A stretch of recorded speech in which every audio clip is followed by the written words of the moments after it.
Congratulations being honored with the Sherry Lansing Leadership Award. How special is this moment for you? It's incredibly special. It's Sherry Lansing first. This was never about the money. The email went out on a Tuesday. 3 lines, 1 attachment, and a number that made everyone stop breathing. $10 million. For one quote. For one silent nod that could change everything. Charlize Theron didn't respond. Not out of fear, but because the decision had already been made. Months ago. And it wasn't AYES, the center of it all. A studio scrambling to fix a broken image. A failed streaming project critics had shredded. A rebrand campaign running on fumes. And a blonde lead whose last 3 films were better known for their costumes than their content. They thought Charlize could fix that. But they mistook her silence for compliance, when really, it was discussed. The offer came through a third-party firm. No names. Just numbers. But buried in the metadata, someone slipped. Her name was there. A reminder, every fake statement, deleted tweet, and PR patch job takes hours to unravel. And some people are already watching. Before dawn, the first article dropped. No embargo. No official credits. Just a glowing headline and a quote. Blake brings vulnerability to power, and that's rare. Except Charlize never said it. Not in print. Not off-record. Not even casually. The quote had been ghostwritten by a junior PR rep. The file was clearly marked, pending approval, C. Theron. But it went live 14 hours before Charlize ever saw the draft. They might have gotten away with it, if she hadn't already been paying attention. That same morning, Charlize called her agent. 3 words. Come. Final. Pull everything. Now. By noon, her name vanished from the campaign deck. By 4 p.m., every PR inquiry received the same response. Charlize will not be participating in this narrative. Indie Insider HQ tweeted. So Charlize just erased herself from a $10 million deal because someone faked a quote? Hollywood is shaking RN. Just like that, she was gone. But the fallout had only begun. Inside Netflix, a press calendar had already been distributed, with Charlize's name printed in ink. When the news broke, they scrambled. Tried to call it a mix-up. A miscommunication. But Charlize doesn't do misunderstandings. She does removals. The campaign went ahead. The red carpet unrolled. The cameras still flashed. But Charlize? Nowhere in sight. IT was the premiere of Ivory Fire, Netflix's so-called crown jewel of the spring slate. A film about resilience, motherhood, and redemption. Charlize was meant to be its executive producer. Her name was on the early promos. Her face was in the first teaser deck, until it wasn't. When the red carpet was finally rolled out, there was no Charlize, and worse, there were no answers. Behind closed doors, sources said Blake's team was already rewriting the narrative. Suddenly, this wasn't Charlize's project. It was Blake's vision. The film was framed as her emotional leap into artistic maturity. One producer even told Vanity Fair in a roundtable, this story was always Blake's to carry. But the internet didn't forget. A tweet summed up the confusion. Wait, wasn't this Charlize's film?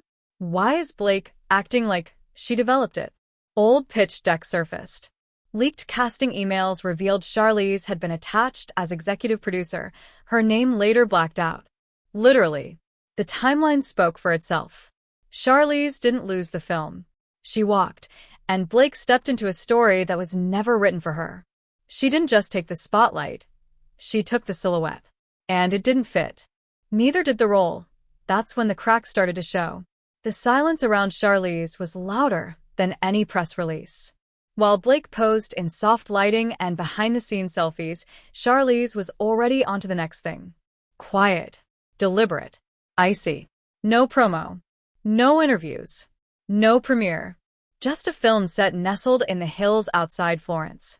A 3-woman cast. No makeup trailer. No brand sponsorships.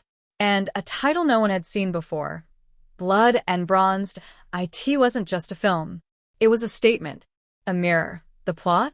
A public figure with a fading image tries to hitch herself to a legacy icon, only to be quietly dismantled from within. The lead character doesn't cry. She doesn't lash out. She just lets the fraud collapse under its own weight. And here's the twist. The role Blake once chased in Ivory Fire was reworked into a minor part in Blood and Bronze. That role went to someone else entirely, Jessica Chastain. Yes, Jessica Chastain had joined Charlize's secret film, and the timing wasn't subtle. Production began the same week Blake kicked off her press tour for Ivory Fire. But Charlize never mentioned it. No shade. No subtweets. She didn't need to. Because while Blake was playing the role, Charlize was dismantling it. Not with gossip. Not with headlines. With silence and a camera. That's when Blake's team knew something was off. The campaign wasn't trending. Charlize was. Blake had the budget. She had the press, the brand partnerships, the magazine covers scheduled 6 weeks in advance. But she didn't have momentum. I watched Ivory Fire, and I still don't know who Blake was supposed to be. The character had no weight, no gravity. Meanwhile, Charlize's indie didn't even have a trailer. No interviews. No promo budget. But the numbers? Quietly devastating.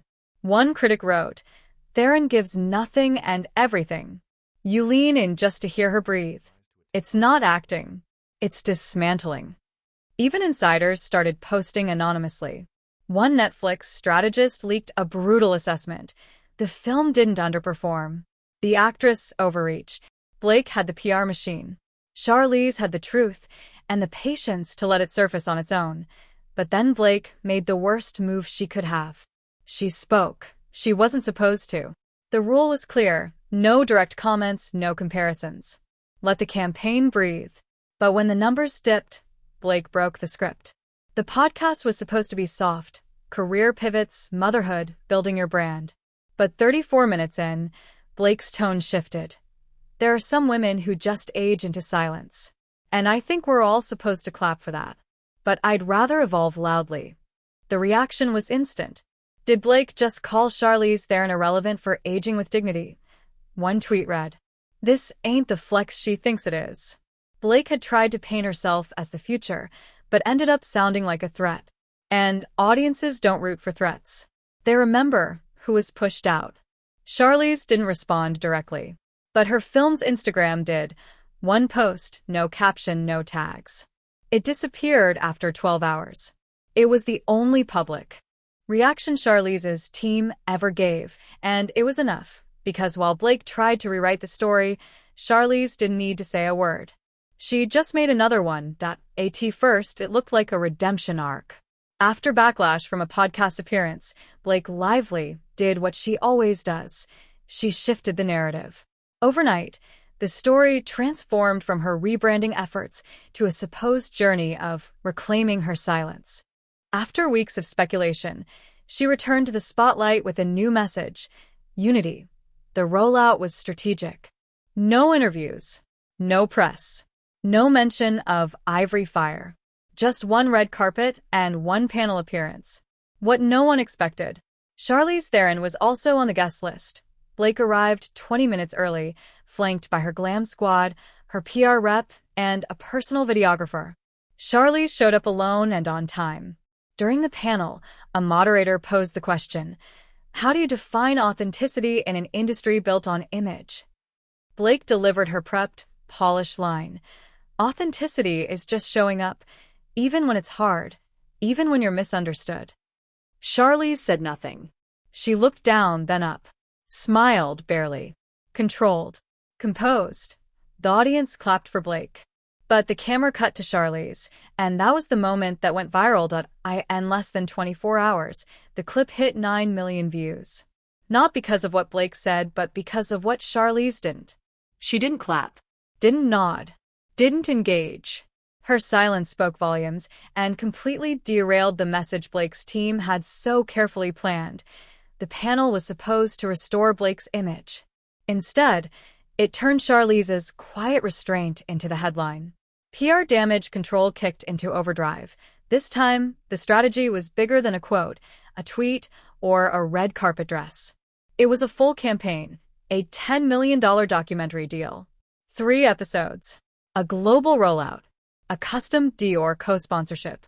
All they needed? Charlize to appear on screen with Blake, just once. Even in silence. Even for 5 seconds. Even if she didn't say a single word, Charlize declined an press statement. No social media comment. Just one sentence. I don't participate in documentaries written by the people they protect. That line wasn't just a refusal. It was a rejection of the entire machine, and it sent everything into chaos. The Dior partnership was dropped. The billboards came down. The official Instagram page was wiped clean. Blake vanished offline for 6 days. That was the last time she tried to align herself with Charlize, because Charlize didn't expose anything. She didn't need to, but someone else did. A former stylist turned producer, known for dressing stars during award season and then quietly disappearing from the circuit, went on a podcast. A clip leaked. She didn't name names, but it wasn't hard to guess.